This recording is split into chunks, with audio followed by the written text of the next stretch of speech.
EU shooting itself in foot. Is bloc warned plot to raid London could be catastrophic.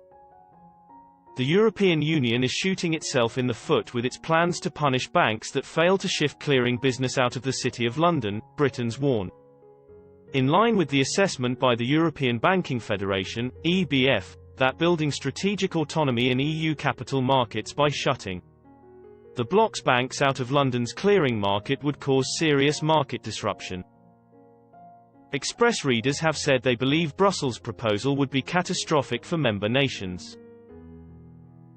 One reader under username Dweck said, "Do let the EU shoot themselves in the foot and ignore the warnings their own advisers gave.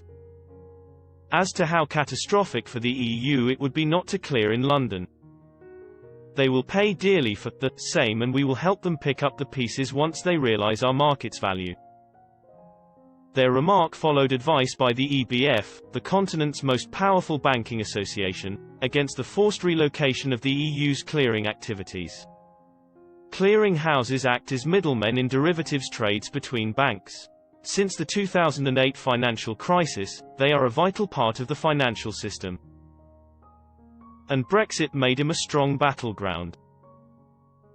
London's clearing market, worth €660 trillion, £563 trillion, is Europe's largest, with London Stock Exchange's LCH unit clearing about 90% of euro interest rate derivatives.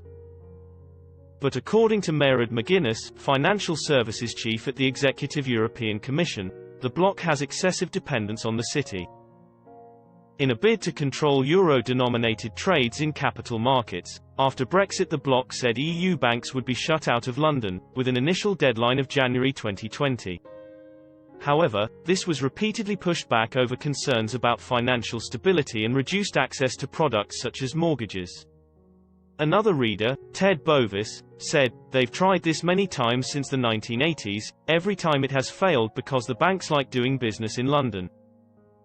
Banks can easily set up a separate entity in the UK and ignore EU regulations."